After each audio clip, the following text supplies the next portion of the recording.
The fluorescent lights of the hospital's emergency waiting room buzzed like angry wasps, casting everything in a sickly yellow glow that made even the healthiest person look half dead. I sat hunched in a plastic chair that had seen better decades, my scrubs still damp with coffee I'd spilled during the morning rush, my hair escaping its messy bun in wild tendrils that stuck to my sweaty neck. The air reeked of antiseptic, old magazines, and the particular desperation that clung to places where people waited for news they didn't want to hear. I'd been on my feet for 16 hours straight, covering a double shift because Sarah called in sick again, and my lower back screamed with every breath. My eyes burned. My hands trembled slightly, not from caffeine, but from the bone-deep exhaustion that comes when you've pushed yourself past every reasonable limit and then kept going anyway. I was invisible here, just another nurse in wrinkled scrubs, one of the nameless faces that kept this place running while doctors got the glory and administrators got the paychecks. The ambulance bay doors crashed open, and I barely looked up. Just another night in Chicago's busiest trauma center, but then I smelled it. Expensive cologne, something dark and woody with notes of bergamot, cutting through the antiseptic haze like a knife through fog. Italian leather followed, the soft creak of shoes that cost more than my monthly rent. The air itself seemed to shift, growing heavier, charged with an energy that made the hair on my arms stand up. I lifted my head. He moved through the waiting room like a shark through water, fluid, predatory, utterly out of place among the sick and wounded. Tall, broad-shouldered, wearing a charcoal suit so perfectly tailored it looked painted on. Dark hair swept back from a face that could have been carved from marble, all sharp angles and strong lines. But it was his eyes that caught me, held me frozen in my uncomfortable plastic chair. Dark eyes that missed nothing, sweeping the room with the kind of awareness that spoke of danger, of violence carefully leashed. 2 men flanked him, thick-necked and silent, their hands hovering near their jackets in a way that made my nurse's instinct scream guns. They moved like soldiers, checking exits, watching corners, creating a buffer zone around their charge. The man in the center, because he was clearly the one who mattered, stopped at the intake desk. Even the way he stood commanded attention, weight balanced like a boxer's, ready for violence at any moment. The receptionist actually stammered. "I need to see Dr. Reeves," he said, and his voice was like whiskey and smoke, low and rough and utterly compelling. Now. Not a request. A statement of fact. I should have looked away. Should have minded my own business. Should have kept my head down like I always did. Like I'd learned to do growing up in the foster system. Like I'd perfected during 3 years of nursing school while working 2 jobs. Invisible. Safe. But I was so tired.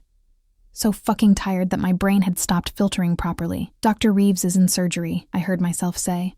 "He'll be another 2 hours at least." Those dark eyes swung toward me, and I felt the impact like a physical thing. My breath caught. Up close, he was devastating.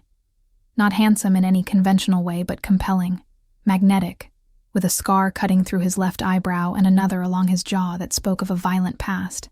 His gaze pinned me to my chair, and I saw him actually see me for the first time. Those eyes tracking from my exhausted face to my stained scrubs to my worn sneakers. Something flickered across his expression. Surprise, maybe. Interest. "Who are you?" he asked. "Nobody," I said automatically, then winced. I'm Emma Ross. I'm a nurse here." "Emma." He said my name like he was tasting it, rolling it around in his mouth. "What happened to Dr. Reeves? Multi-car pileup on the Dan Ryan. 3 critical patients in the OR.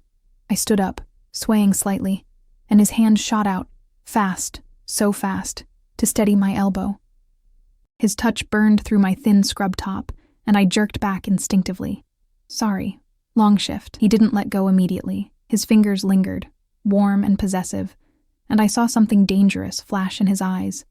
"Boss," one of his men murmured urgently. "We should go. Too exposed here." The man, boss, apparently, ignored him completely. "When did you last eat?" The question was so unexpected that I actually laughed, a slightly hysterical sound. What does that have to do with anything? Answer me." And God help me, I did. Something in his voice made it impossible not to. "Yesterday morning, I think." Before my shift started, his jaw tightened, a muscle ticking beneath the scarred skin. That's more than 24 hours. Yeah, well. I shrugged, trying for casual and probably failing. Welcome to nursing in America. We're all slowly dying on our feet, but hey, at least we have student loans to keep us company. I was babbling. Exhaustion made me stupid, made my mouth run without my brain's permission. His men looked increasingly uncomfortable, shifting weight, hands definitely on weapons now. But he just kept watching me with those predator's eyes, and I couldn't seem to look away. You need to sit down, he said. Before you fall down. I'm fine. You're swaying. The waiting room tilted sideways. My vision grayed at the edges. Shit. I'd pushed too hard, ignored too many warning signs. My knees started to buckle. Strong arms caught me before I hit the ground. He moved faster than anyone that size should be able to move, sweeping me up against a chest that felt like warm steel. That expensive cologne surrounded me, mixed with something uniquely him. Gunpowder and mint and danger. My cheek pressed against silk and muscle, and I felt his heart beating. Slow and steady, completely calm despite the chaos. I've got you, he murmured, and the words vibrated through me. When was the last time someone took care of you, Emma? Never. The answer was never. But I couldn't say that. Couldn't admit how pathetically alone I was in this city of millions. So I did something incredibly stupid instead. I wrapped my arms around his neck and held on. Just hug me for a second, I whispered against his shoulder, too tired to care about propriety or consequences, or the fact that this man radiated danger like other people radiated heat. Please. I didn't know what I needed. Comfort. Warmth. Proof that I existed. That someone could see me. Really see me. Even for a moment. He went completely still. I felt it. Felt every muscle in his body lock down. Felt the sudden tension in his men. Felt the waiting room itself seem to hold its breath. His arms tightened around me fractionally, carefully, like I was something fragile that might shatter. Boss, one of the guards started. Quiet, he said, and the single word carried absolute authority. He held me. Right there in the emergency waiting room, in front of God and everyone, this dangerous stranger held me like I was precious. One large hand cupped the back of my head, fingers threading through my hair, and the other spread across my lower back, supporting my weight effortlessly. He smelled like money and violence and something darker, something that should have terrified me. It didn't. For those few seconds, I felt safe. Safer than I'd felt since I couldn't remember. Since before my parents died, maybe. Since before the foster homes and the survival and the endless, grinding loneliness of trying to make it in a world that didn't give a damn if you lived or died. What's your full name? He asked quietly, his breath warm against my temple. Emma Caroline Ross. I was so tired. So tired. Why? Just curious. His hand moved in my hair. Where are you gentle, from, Emma Caroline Ross? Tender. Nowhere. Everywhere. I should pull away.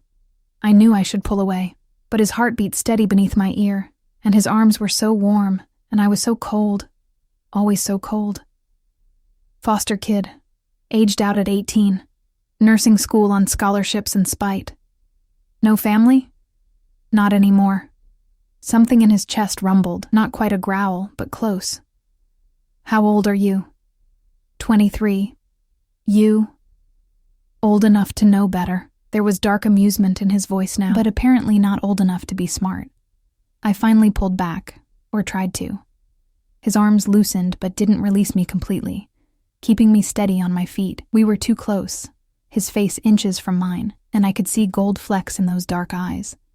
Could see the exact moment something shifted in his expression. Possession. That's what I saw. Raw, hungry possession.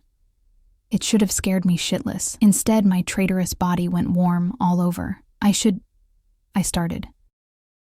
Emma Ross. A security guard appeared at my elbow, young and nervous. Dr. Chen needs you in trauma 2. Stat. Reality crashed back. I stepped away from the stranger, and this time he let me go. though his hands lingered until the last possible second. I smoothed down my scrubs uselessly, aware I looked like hell, aware I'd just hugged a complete stranger in the middle of a hospital, aware that his men were staring at me like I was some kind of exotic creature that had wandered into their territory. "I have to go," I said unnecessarily. "I know." He reached into his jacket. His men tensed, I noticed, until they saw what he was pulling out. A business card, heavy stock, embossed. He pressed it into my palm, his fingers closing over mine. "Call me when your shift ends. I don't even know your name." His smile was sharp and dangerous, and absolutely devastating. Dante. Dante Castellano. The name meant nothing to me. Should it? His men exchanged looks that suggested it definitely should. "Okay," I said, because my brain had apparently stopped working entirely. "Dante. Emma Ross." The security guard sounded panicked now. "They need you now." I turned and ran, the business card clutched in my fist, my heart hammering against my ribs. I didn't look back. Couldn't. If I looked back, I'd see those dark eyes watching me, and I'd do something even stupider than I'd already done. I made it to Trauma 2, scrubbed in, focused on the GSW patient bleeding out on the table, but my mind kept drifting back to expensive cologne and dangerous hands and the way he'd held me like I mattered. It was only later, during my break at 3 a.m., that I Googled his name. The results made my blood run cold. Dante Castellano, head of the Castellano crime family. Suspected in 17 murders, though nothing had ever stuck. Controlled most of Chicago's South Side, with fingers in everything from construction to politics. Dangerous, ruthless, untouchable. And I'd hugged him. Asked a Mafia boss to hold me. The business card felt like it was burning a hole in my pocket. I should throw it away.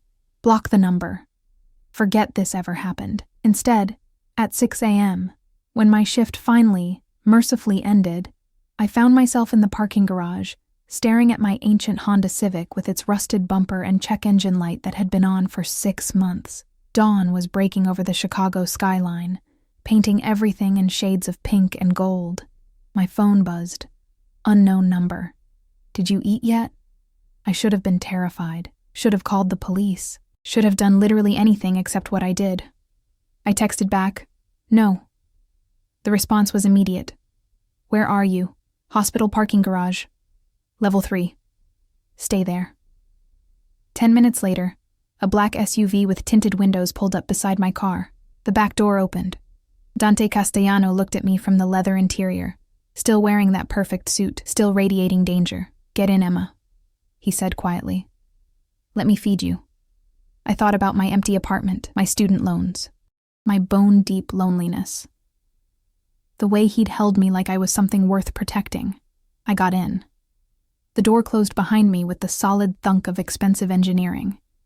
And as the SUV pulled away, I realized I'd just made a choice that would change everything. I just didn't know how much, not yet.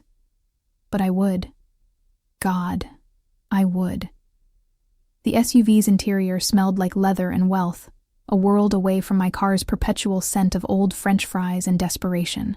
Dante sat across from me in the spacious back seat, one arm draped casually along the top of the leather, his dark eyes tracking every micro-expression that crossed my face. The driver was silent, separated from us by a privacy screen. One of his guards sat in the passenger seat. I could see the back of his thick neck, the way his head moved constantly, scanning, watching.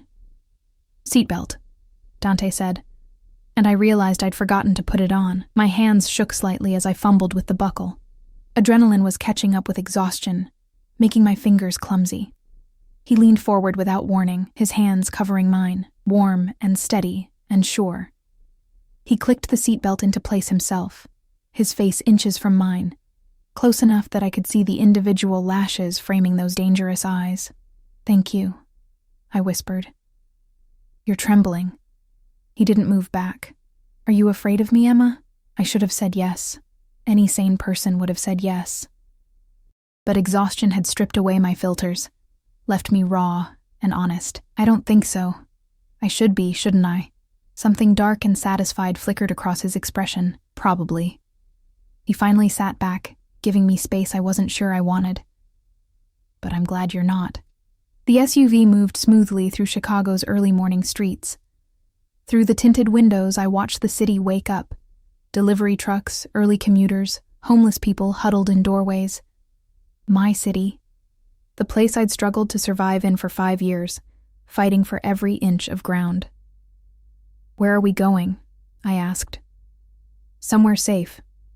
He pulled out his phone, typed something with quick, efficient movements. Somewhere you can eat without being interrupted. I have to sleep sometime. I work again tonight. His jaw tightened. Tonight? You just worked a double. Short-staffed. I need the money. I didn't know why I was telling him this.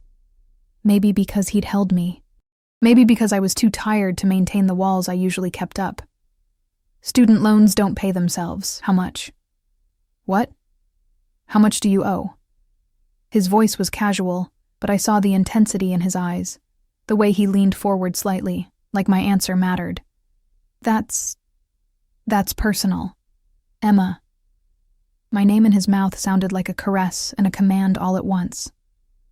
How much? $147,000. The number felt obscene in the luxury of this vehicle. Give or take. The interest keeps growing faster than I can pay it down. I'll probably die still owing money. The muscle in his jaw ticked again. No, you won't. Before I could ask what he meant, the SUV pulled into an underground parking garage. Not public, but private. The kind that required a key card just to enter. We descended 2 levels into a world of concrete and shadows, where expensive cars sat like sleeping predators. The driver pulled into a spot next to an elevator that looked like it required another key card, maybe a retinal scan. Come, Dante said, and the door opened. His guard was there instantly, scanning the parking garage with those alert, dangerous eyes. I climbed out, my sneakers squeaking on the polished concrete. Dante's hand found the small of my back, warm and possessive, guiding me toward the elevator. His touch sent heat racing up my spine, and I hated how much I liked it, how right it felt. The elevator required both a key card and a fingerprint. We rode up in silence, though I felt his eyes on me constantly, that predator's gaze that missed nothing. I caught our reflection in the polished steel doors, him immaculate and powerful, me a mess in stained scrubs with dark circles under my eyes and hair falling out of its bun. We didn't belong in the same universe, let alone the same elevator. The doors opened directly into a penthouse apartment that stole what little breath I had left. Floor-to-ceiling windows overlooked Lake Michigan, the water spreading out endlessly, catching the early morning sun and throwing it back in shades of copper and gold. The space was masculine, expensive, all clean lines and dark leather and art that probably cost more than I'd make in a lifetime. Is this yours? I asked stupidly. One of mine. He guided me deeper into the apartment, past furniture that looked like it belonged in a museum, toward an open kitchen that gleamed with stainless steel and marble. I have several properties, security reasons. Right, because he was a crime lord, a mafia boss, a man who probably had people killed before breakfast. I should run, should scream, should do literally anything except stand here in his kitchen watching him shrug off his suit jacket and roll up his sleeves, revealing forearms corded with muscle and marked with scars. Sit, he said, pointing to a bar stool at the massive marble island. I sat. My body was past the point of arguing with direct commands. He moved around the kitchen with surprising efficiency, pulling ingredients from a refrigerator that looked like it cost more than my car. Eggs, butter, bread, cheese. His hands were quick and sure, no wasted movement, and I found myself mesmerized by the casual domesticity of it. This dangerous man making me breakfast. You cook? I asked. My mother insisted all her children learn. A small smile touched his lips, there and gone. Said a man who couldn't feed himself was no man at all. Is she still around? No. The word was flat, final. She died when I was 17, cancer. I'm sorry. He cracked eggs into a bowl with one hand, the movement practiced and precise. Don't be. It was a long time ago. His eyes found mine. Tell me about your parents. I should have deflected. Should have kept my walls up, but something about him, the way he'd held me, The way he looked at me like I was the only person in the world made me want to talk. Car accident. I was 8. The words came out flat, matter of fact, the way they always did. Drunk driver. They died on impact, or so they told me. I went into the system after that, foster homes. I shrugged. You know how that goes? No. He added butter to a pan, the sizzle loud in the quiet kitchen. I don't. Tell me. So I did. I told him about the first family who only wanted the check, the second who had too many kids already and no time for one more, the third where the dad had hands that wandered. I told him about learning to be invisible, to take up no space, to survive on scraps and willpower, about aging out at 18 with nothing but a garbage bag full of clothes and a determination to be something more than another statistic. He listened while he cooked, his face impassive, but his hands growing rougher with the ingredients, cracking the eggs harder than necessary, whisking with barely contained violence.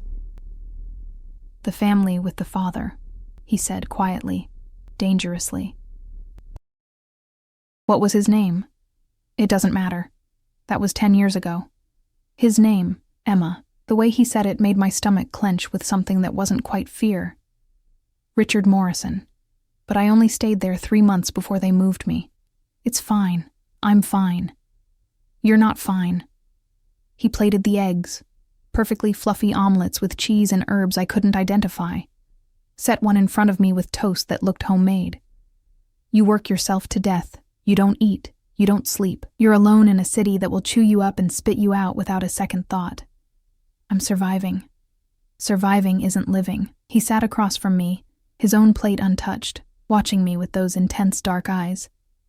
Eat. I picked up the fork.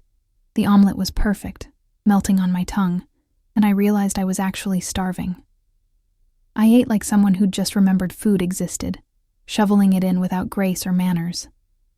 He watched every bite, that possessive look growing stronger. When do you work again? He asked. Tonight, 7 p.m., that gives you 12 hours. He pulled out his phone, typed something. You'll sleep here. I nearly choked on my toast. What? No, I can't.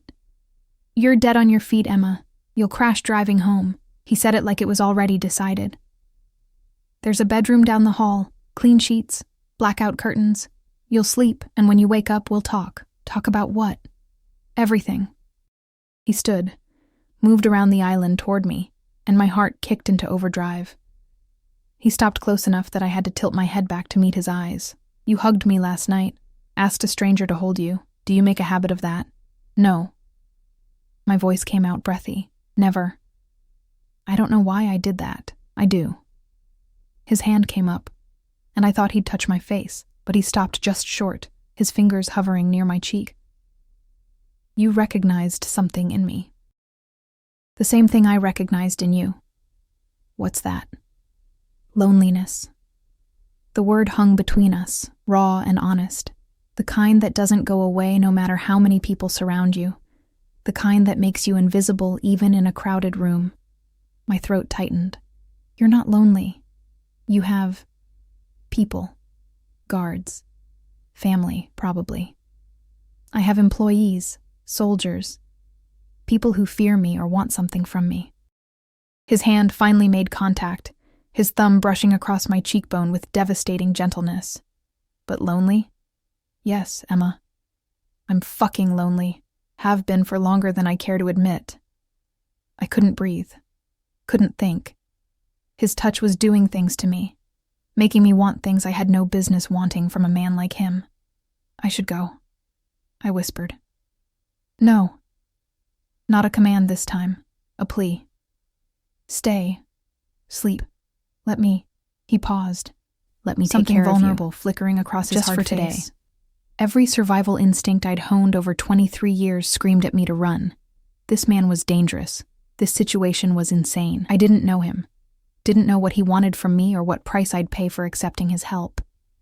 But God, I was so tired of fighting alone. Okay, I heard myself say. Just for today. His smile was small but genuine, transforming his face from dangerous to devastating. Come on, I'll show you the bedroom." He led me down a hallway lined with more expensive art, to a bedroom that was bigger than my entire apartment. The bed was massive, dressed in what looked like Egyptian cotton in shades of charcoal and cream.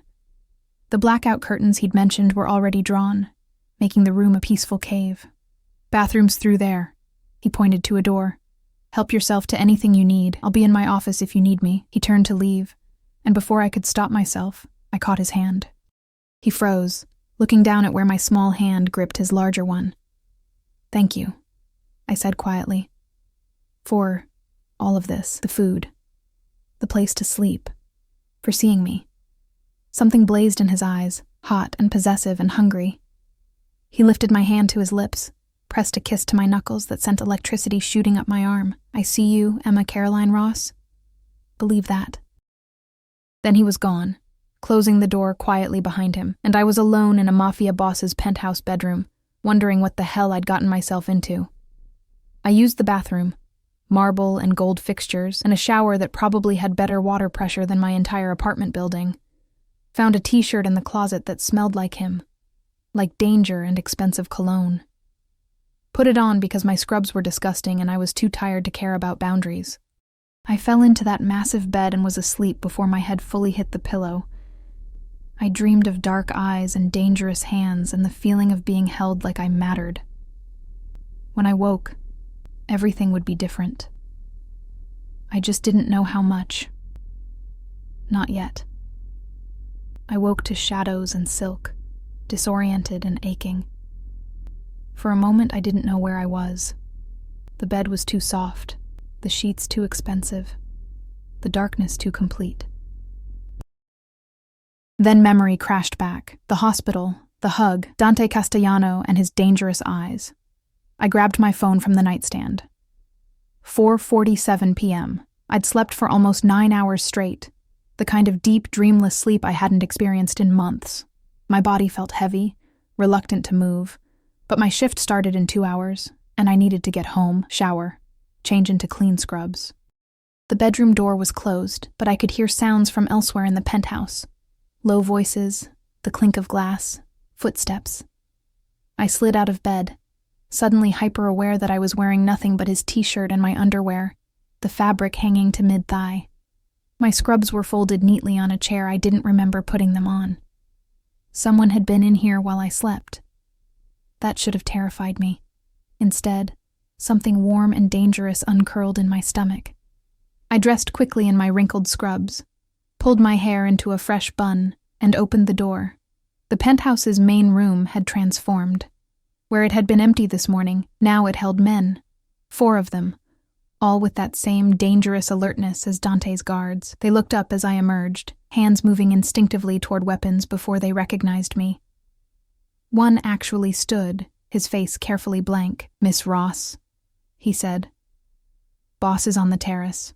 I followed his pointed finger to a glass door I hadn't noticed earlier, leading to an outdoor space. Through it, I could see Dante's silhouette against the darkening sky, phone pressed to his ear, his free hand gripping the railing with white-knuckled intensity. I shouldn't interrupt. Should just leave, sneak out while he was distracted, but I'd never been good at doing what I should. I stepped onto the terrace. The Chicago skyline spread out before me, lights beginning to sparkle as dusk settled over the city. The air was cool, carrying the scent of the lake and the distant sounds of traffic. Dante stood at the railing, still in his dress pants and white shirt from this morning, though he'd lost the tie and his sleeves were rolled up. "I don't give a fuck what Marco thinks," he said into the phone, his voice ice cold. "He takes the deal, or I take his territory. Those are his options." A pause, then make him understand. I want an answer by midnight, or things get messy. He ended the call, slipped the phone into his pocket, and turned. Those dark eyes found me immediately, and I watched his entire demeanor shift, the cold violence bleeding away, replaced by something warmer, hungrier. "You're awake," he said. "I need to get home. My shift starts soon." He moved toward me, predatory and purposeful, and I fought the urge to step back. He stopped close, too close, invading my space in a way that should have felt threatening, but instead felt like coming home. "You slept well?" he asked. "Yes," Thank you. For everything. But I really should. You're not driving. He said it like a fact. Absolute and unchangeable. Marco will take you home, then to the hospital. He'll wait in the parking garage and drive you back here when your shift ends. Back here? Dante, you can't afford your apartment. He said it bluntly, without cruelty, just stating a fact he clearly already knew. I had someone look into it while you slept. You're 3 months behind on rent. Your landlord filed eviction papers yesterday. The blood drained from my face. You investigated me? I protect what's mine. He said it simply, like it explained everything, and you became mine the moment you put your arms around me and asked me to hold you. I'm not yours. My voice shook. I don't even know you. You know enough. His hand came up, cupping my face with a gentleness that contradicted everything I knew about him. You know I see you. You know I want to take care of you. You know that something happened between us in that hospital, something neither of us was looking for but both of us need. This is insane. Probably. His thumb traced my lower lip, and my breath caught. But you're not running. Why is that, Emma? Because I was tired of being alone. Because he looked at me like I mattered. Because for the first time in my adult life, someone wanted to take care of me instead of taking from me. I couldn't say any of that. I have to go to work. I know. He dropped his hand, stepped back, and I immediately mourned the loss of his touch. Marco will drive you. But Emma? His voice dropped, dangerous and possessive. You're coming back here tonight, not to your apartment. Here. That's not negotiable. You can't just... I can. I am. He pulled out his phone, showed me a screen I didn't understand at first. Bank transfers. Numbers with too many zeros. Your student loans are paid. Your rent is current through the end of your lease. Your car is being serviced and will be returned tomorrow, fully repaired. I stared at the screen, my brain refusing to process what I was seeing. That's over $150,000. Pocket change. I can't accept this. I can't... My voice cracked. Why? Why would you do this? Because you're mine now. He said it with such conviction, such absolute certainty. Because I'm going to take care of you, Emma. Whether you think you want it or not, whether it makes sense or not, you fell into my arms asking for comfort. And I'm going to give you everything you've ever needed and more things than you knew to ask for. I don't understand. Tears pricked my eyes, hot and unwelcome. People don't just... This doesn't happen in real life. It does now. He pulled me against his chest, and I went, helpless against the magnetic pull of him. His arms wrapped around me, strong and sure, and I felt that same sense of safety I'd felt in the hospital. You're not alone anymore. Get used to it. I should have fought, should have argued, should have maintained some dignity. Instead, I buried my face in his chest and let him hold me while I cried. For the relief of not being crushed under debt. For the terror of owing this dangerous man something I couldn't name. For the sheer overwhelming reality that my life had just changed in ways I couldn't begin to understand. I've got you, he murmured into my hair. I've got you, baby. You're safe now. The endearment should have felt wrong. We'd known each other less than 24 hours. But it didn't. It felt right, inevitable, like we'd been moving toward this moment since before we met. Eventually, I pulled back, wiping at my face with shaking hands. I have to work. I know. He smoothed my hair back from my face with gentle hands. Go. Marco will take care of you. But Emma? His expression turned serious, deadly. If anyone at that hospital gives you trouble, if anyone makes you feel unsafe or disrespected, you tell me immediately. Understood? Dante? Understood? The command in his voice made me shiver. Yes, good girl. The praise made heat pool low in my belly. Now go, before I decide to keep you here instead. Marco drove a different SUV, equally black, equally bulletproof looking. He was polite, but silent, his eyes constantly scanning the streets as we headed toward my apartment building. I'd given him the address reluctantly, embarrassed by the neighborhood, the peeling paint on the building's facade, the broken security door. He didn't comment, just pulled up to the curb. I'll wait here, Miss Ross. Take your time. My apartment looked even more depressing than usual after spending the day in Dante's penthouse. The studio was barely 400 square feet, the furniture was secondhand, and the radiator clanked like it was possessed. But it was mine, bought with my own money, survived in through my own grit. Except it wasn't mine anymore, was it? Dante had paid my rent, paid my loans, made me dependent on him with the stroke of a pen. I should have been angry, should have felt trapped. Instead, I felt lighter than I had in years. I showered quickly, changed into clean scrubs, grabbed my bag. As I locked the door behind me, I wondered if I'd ever sleep here again. Marco was exactly where he'd said he'd be. He drove me to the hospital in silence, pulling up to the employee entrance at exactly 6:55 p.m. "I'll be in the parking garage level 3 when you're ready, Miss Ross," he said. "You're just going to wait for 12 hours? Boss's orders." He said it like that explained everything. Maybe it did. I walked into the hospital in a daze, my mind spinning. Sarah was at the nurse's station, looking harried as usual, her blonde hair escaping its ponytail. "Emma, thank God, we're slammed tonight." Then she really looked at me. "Holy shit, you actually slept. You look almost human." "Gee, thanks. I'm serious. What happened? You meet a guy or something?" She said it jokingly, but I felt my face heat. "Or something," I muttered. "Oh my God, you did. Tell me everything. Is he hot? Where'd you meet him?" "Sarah, we're about to start shift." "Emma Ross?" A different voice, male, annoyed. "Dr. Morrison, no relation to the Foster family, thank God," stood behind me with a chart. "I need you in trauma 1, now, GSW to the abdomen, bleeding out." Work swallowed me whole after that. The shift was brutal. 3 more GSWs, 2 overdoses, 1 cardiac arrest we lost despite everything we tried. By 3 a.m., I was running on fumes again. But this time there was a difference. Every time I flagged, I thought about the penthouse waiting for me. About Dante's arms. About not being alone. It kept me going. At 4 a.m., during a rare lull, I checked my phone. 7 missed calls from an unknown number. 3 texts. "Did you eat dinner? Emma. Answer me. Marco says you haven't taken a break in 6 hours. Go eat something. Now." Even through text, I could feel the command in his words. I should have been annoyed. Instead, I smiled. I texted back. "Busy night. I'm fine." The response was immediate. "That's not eating. There's a bag for you at the nurse's station." Marco brought it. I walked to the desk. Sure enough, there was a bag with my name on it. Expensive, insulated, from a restaurant I'd never heard of.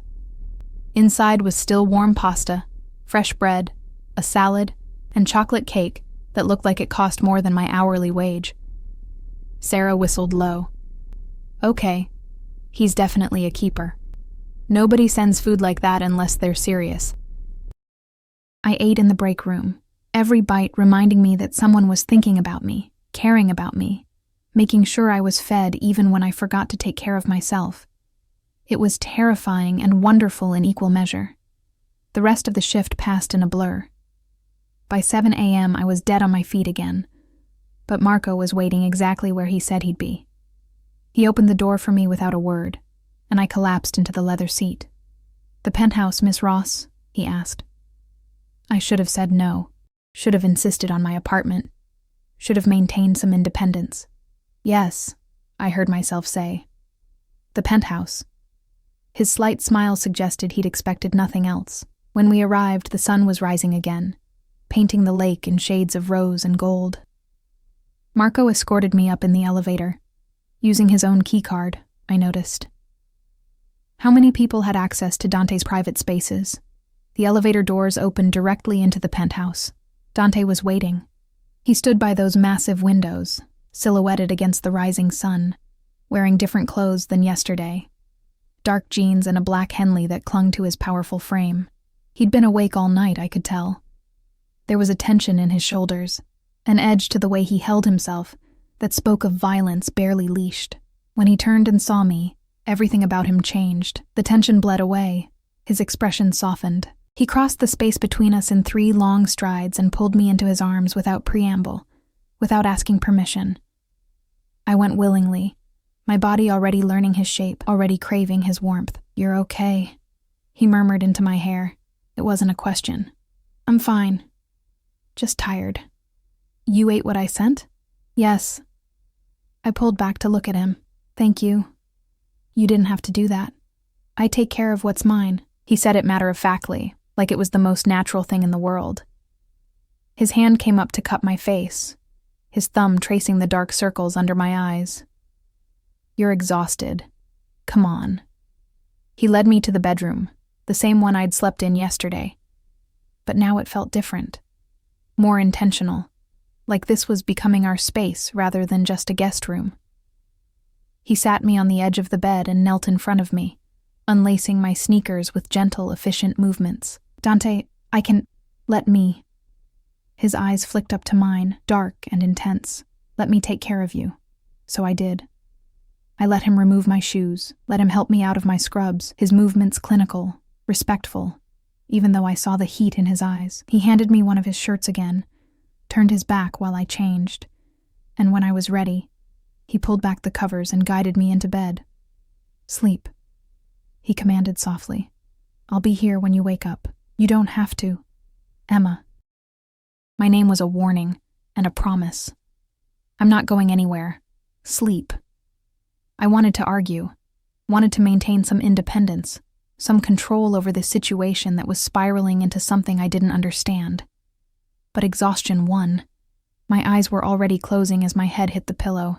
The last thing I felt was his lips pressing against my forehead, gentle and possessive. "Mine," he whispered. "Fucking mine." I slept. When I woke this time, it was late afternoon again, the room still dark behind the blackout curtains. But I wasn't alone.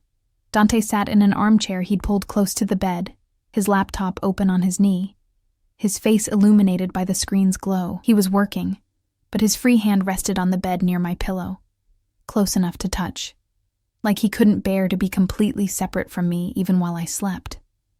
"Hey," I said, my voice rough with sleep. His head snapped up immediately, the laptop forgotten. "Hey yourself, how do you feel?" "Better." I sat up, and his shirt, because that's what it was now, his shirt that I wore to sleep, slipped off one shoulder. His eyes tracked the movement, darkening with hunger he didn't try to hide. "What time is it?" 4:30. "You slept about 9 hours again." He closed the laptop, set it aside, and moved to sit on the edge of the bed. "Close. Too close. Not close enough. Your shift doesn't start until 7 tonight. You have time." "Time for what?" "To talk." His hand found mine, threading our fingers together. The gesture was intimate, possessive, and sent warmth racing up my arm. "About what happens now." My stomach clenched. "Dante, you can't keep working these doubles, Emma. You're destroying yourself. I need the money." "No, you don't. Not anymore." He said it gently, but firmly. "Your loans are paid. Your rent is paid. You don't have any financial pressure anymore. So what? I just quit? Become dependent on you?" The words came out sharper than I intended. "I'm not some kept woman, Dante. I worked too hard to get where I am. I'm not asking you to quit." His thumb traced circles on the back of my hand. "I'm asking you to stop killing yourself. Work normal shifts. Take care of yourself. Let me help you." "Why?" The question burst out of me, raw and desperate. "Why do you care? You don't even know me." "This is insane.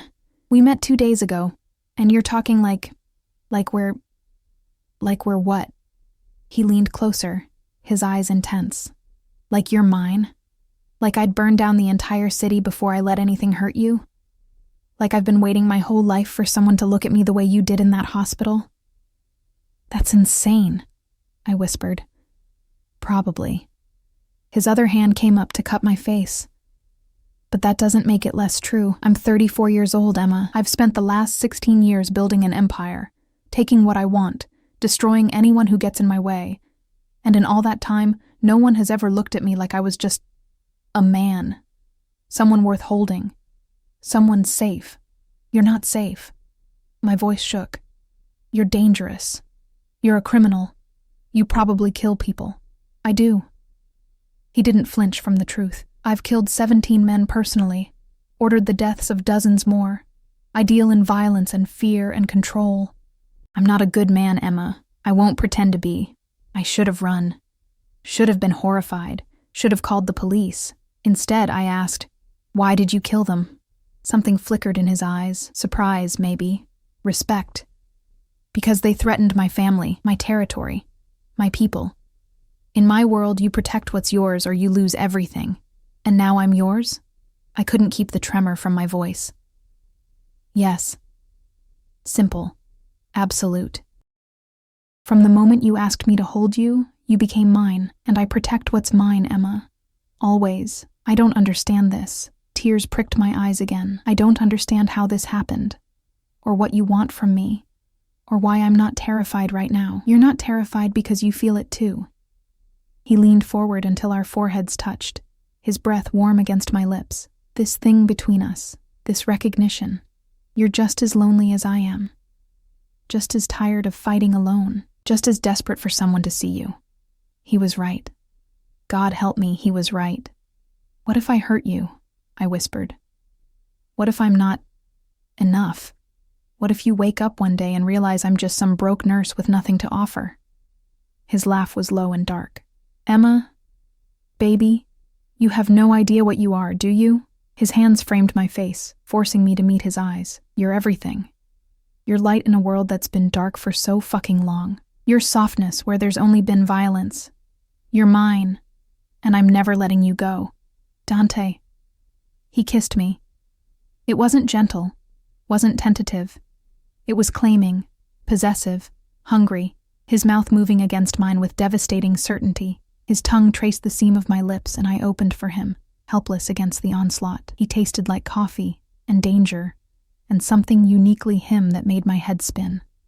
I should have pushed him away, should have maintained some boundaries. Instead, I kissed him back, my hands fisting in his shirt, pulling him closer. He groaned against my mouth, a sound that was pure male satisfaction, and shifted us so I was beneath him on the bed, his weight pinning me down in the most delicious way. Mine, he growled against my lips. Say it. Say you're mine. I don't. His teeth found my lower lip, biting gently, and I gasped. God, Dante. Say it, Emma. Yours. The word fell from my lips, inevitable as gravity. I'm yours. The sound he made was almost animalistic. His hand slid under his shirt that I wore, finding bare skin, and I arched into his touch, desperate for more. More contact, more heat, more of everything. His phone rang. He ignored it, his mouth moving to my neck, teeth scraping against sensitive skin in a way that made me whimper. It rang again. Dante, I gasped. Your phone, don't care. His hand cupped my breast through the thin fabric of my bra, thumb finding my nipple, and I nearly came apart right then. The phone rang a third time. With a vicious curse, he pulled away, grabbing the device from the nightstand. This better be fucking important, he snarled into it.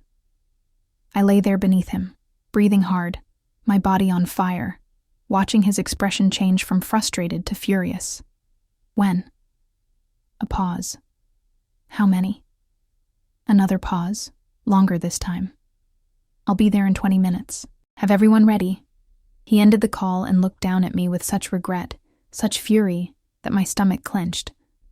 What's wrong? I asked. Nothing you need to worry about. He climbed off me, and I immediately felt the loss. Business. Something that needs my attention. Dangerous business? My voice was small. He paused, looking at me with those dark, intense eyes. Potentially. But I've been handling dangerous business for 16 years. I'm not going anywhere, Emma. I promise you that. He helped me sit up, pressed a kiss to my forehead that felt like a brand. Stay here. Marco will be outside if you need anything.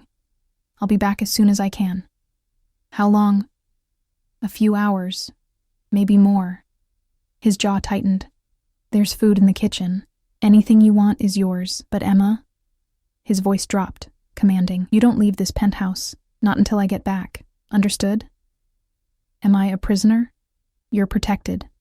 He cupped my face, forcing me to meet his eyes. Someone's been asking questions about you. Someone connected to my world. Until I know who and why, you stay here where you're safe. Fear spiked through me. What kind of questions? Nothing for you to worry about. I'm handling it. He kissed me again, hard and possessive. Stay here. Be safe. I'll be back before your shift starts. Then he was gone, the door closing behind him with a quiet click that sounded like a cell door locking. I sat on the bed in his shirt, my lips still swollen from his kisses, my body still aching for his touch, and wondered what the hell I'd gotten myself into. Hours passed. I explored the penthouse, carefully, guiltily, like I was trespassing even though he'd told me everything was mine. The kitchen was fully stocked with food I didn't know how to prepare. The living room had a view that never stopped being breathtaking. There was a study with floor-to-ceiling bookshelves, and I found myself drawn to it. The books surprised me. Not business texts or crime novels, but literature, poetry, philosophy. A worn copy of The Count of Monte Cristo, with notes in the margins in handwriting I recognized as Dante's. I was curled up on the leather sofa in his study, reading his annotated copy of Dumas, when I heard voices from the main room. Sure she's the right play, boss? A male voice, unfamiliar. She's a nobody. No connections, no family. Using her as bait she's not bait. Dante's voice, cold as winter. She's off limits. Make sure everyone understands that. But if Vitali thinks, I don't give a fuck what Vitali thinks. Emma is mine. Anyone who touches her, anyone who even looks at her wrong, I'll gut them personally. Are we clear? Crystal, boss. I sat frozen on the couch, the book forgotten in my lap. Bait? Vitali? What the hell was happening? The door to the study opened. Dante stood there, still in his jeans and Henley, but now there was blood on his hands, not a lot. Just smears across his knuckles, like he'd hit someone. Hard. His eyes found me, tracked to the book in my lap, and something softened in his expression. You're reading my books, he said. I'm sorry, I shouldn't have. I like it. He crossed to me, sat on the edge of the couch, close enough to touch. What do you think? I think Edmond Dantes was consumed by revenge. I looked at the blood on his hands. I think it destroyed him even as he destroyed his enemies. Maybe. Dante followed my gaze to his knuckles. Or maybe revenge was all he had left. Maybe it was the only thing keeping him alive. Is that what you are? I asked quietly. Consumed by revenge? I was. He reached for my hand, and I let him take it despite the blood, despite everything. Before you. Now. Now I have something else to live for, Dante. That man said. You heard that. It wasn't a question. Who's Vitali? Why would he? Vitali is a problem I'm handling. His grip on my hand tightened. He's been moving against my territory, trying to gain ground. Somehow he found out about you. My blood ran cold. How? I don't know yet, but I will. The promise in his voice was terrifying. And when I do, I'll make sure it never happens again. Maybe I should leave. Go back to my apartment, if being with me is putting you in danger. No. The word was absolute. You're not leaving. You're staying right here where I can protect you. I'm not some damsel who needs— Yes, you are. He pulled me into his lap, and I went, because fighting felt pointless. His arms wrapped around me, strong and sure. You're mine to protect, Emma. Get used to it. This is crazy. I know. He pressed his face into my neck, breathing me in. But it's too late now. You're in this. You're in me. And I'm not letting go. I should have fought. Should have maintained some independence. Instead, I wrapped my arms around his neck and held him back. Just as tight. Just as desperate. We stayed like that until it was time for my shift, wrapped around each other in his study. The Chicago skyline glittering outside the windows. The world closing in around us whether we wanted it to or not. Marco drove me to the hospital again. But this time there was a second SUV following us. More guards. More protection. The weight of Dante's world was closing around me like a fist, and I didn't know whether to feel safe or trapped. Maybe both. The shift was quieter than the previous 2 nights. a blessing I wasn't sure I deserved. Between patients, I found my mind wandering to Dante, to the blood on his hands, to the way he'd held me in his study like I was the only thing keeping him human, to the danger I'd apparently brought into his life just by existing. At 2 a.m., Sarah cornered me in the break room. Okay, spill. Who is he? What? The guy. The one who's had you glowing for the past 3 days despite working yourself to death. She grinned. Come on, Emma. I've known you for 2 years. You've never looked like this. Like what? Like someone's actually taking care of you for once. Her expression softened. It's good to see. You deserve it. Did I? I wasn't sure anymore. My phone buzzed. A text from Dante. How's your night? I smiled despite myself, typing back. Quiet. Boring, actually. Good. Boring is safe. I like safe when it comes to you. How's your night? A longer pause this time. Then, handled. Don't worry about it. Which meant violent. Which meant someone had probably gotten hurt because of me, because of whatever threat this Vitali represented. Earth to Emma? Sarah waved a hand in front of my face. You're doing it again. That dopey smile thing. Shut up, I muttered. But I was still smiling. The rest of the shift crawled by. By 7 a.m., I was ready to collapse again, my body running on fumes despite the better sleep I'd been getting. But Marco was waiting, patient and professional, and when we arrived at the penthouse, Dante was there. He looked like he hadn't slept at all. His jaw was shadowed with stubble, his eyes rimmed with red, and there were new bruises on his knuckles. But when he saw me, his entire face transformed. Come here, he said, and I went, helpless against the gravity of him. He pulled me into his arms and just held me, breathing me in like I was oxygen and he'd been drowning.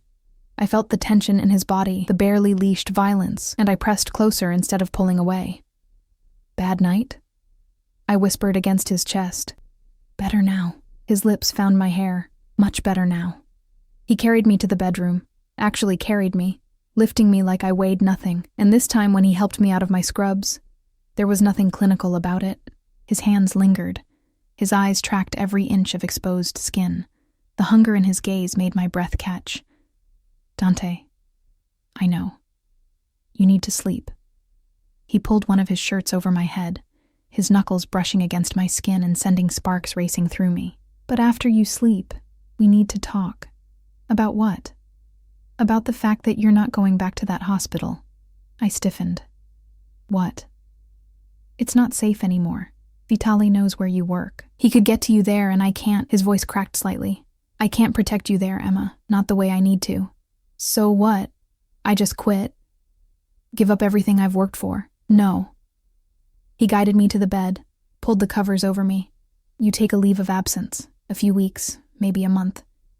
Just until this situation with Vitali is resolved. And then what? Then you go back, or you don't. Or you find something else. Whatever you want. He sat on the edge of the bed, his hand finding mine. But right now, today, I need you safe. Please, Emma. Don't fight me on this. I should have fought. Should have insisted on my independence, my career, my life. But I saw the fear in his eyes. Real fear. Raw and honest. And I couldn't do it. Okay, I whispered. A few weeks. Just until it's safe. The relief that crossed his face was devastating. He leaned down and kissed me, soft and sweet and grateful. Thank you. I'll be right here. Now sleep.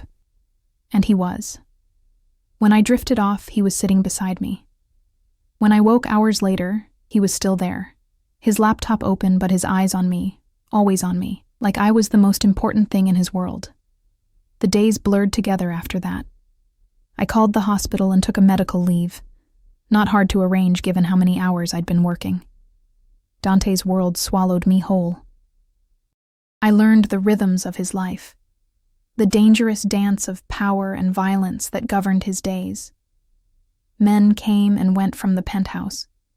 Meetings happened behind closed doors. Phone calls were made in Italian, rapid fire and harsh, and through it all, Dante kept me close, protected, cherished. He taught me to cook.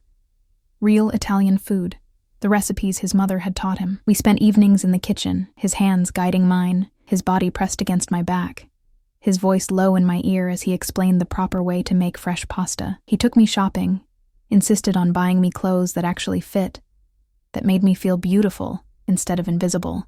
He hated when I protested the expense, would kiss me silent, and tell me that taking care of me was his privilege, not my burden. He made love to me for the first time a week after I moved in, slow and careful and devastating, his hands worshipping every inch of my skin, his voice whispering promises in Italian that I didn't understand but felt in my bones. And after, when I lay wrapped in his arms, safe and sated and utterly claimed, he told me he loved me. It should have been too soon, should have felt like obsession or possession or something unhealthy. Instead, it felt like coming home. "I love you too," I whispered back, and felt him smile against my hair. But danger still lurked at the edges of our bubble. Vitali was still out there, still a threat, and I could see the tension in Dante's shoulders whenever his phone rang. The way his men looked at me with a mixture of respect and concern.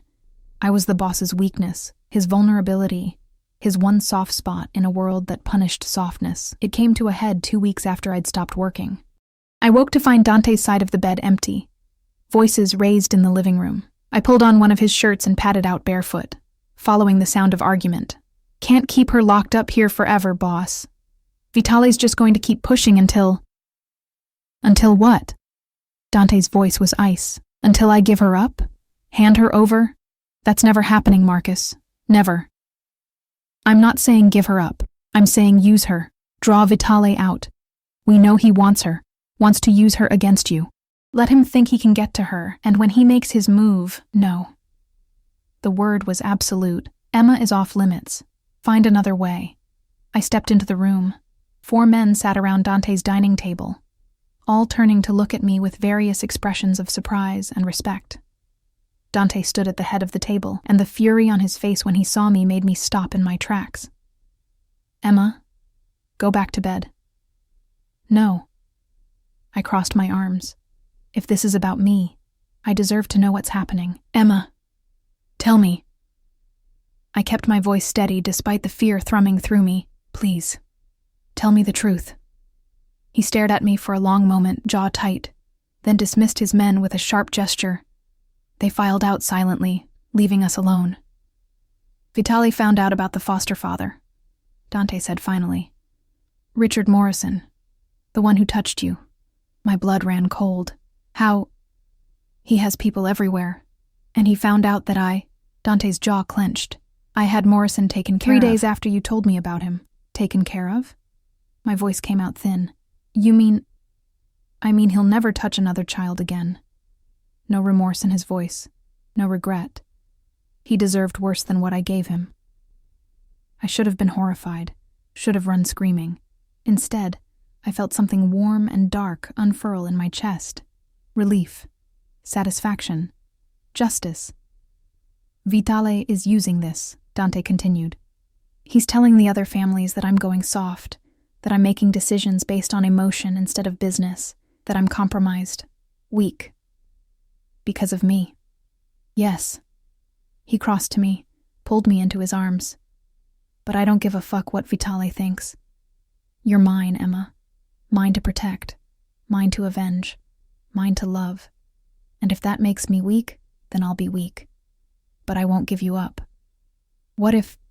I pulled back to look at him. "What if I could help? What if we could use me to..." "No." His hands tightened on my arms. "Absolutely not. You're not bait. You're not a pawn. You're mine. And I protect what's mine. But if it would end this, Emma..." He cupped my face, forcing me to meet his eyes. "Listen to me very carefully. I would burn this entire city to the ground before I let anyone use you. I would walk away from everything I've built, everything I am, before I put you in danger. Do you understand?" Tears pricked my eyes. "I don't want you to lose everything because of me." "You're not listening."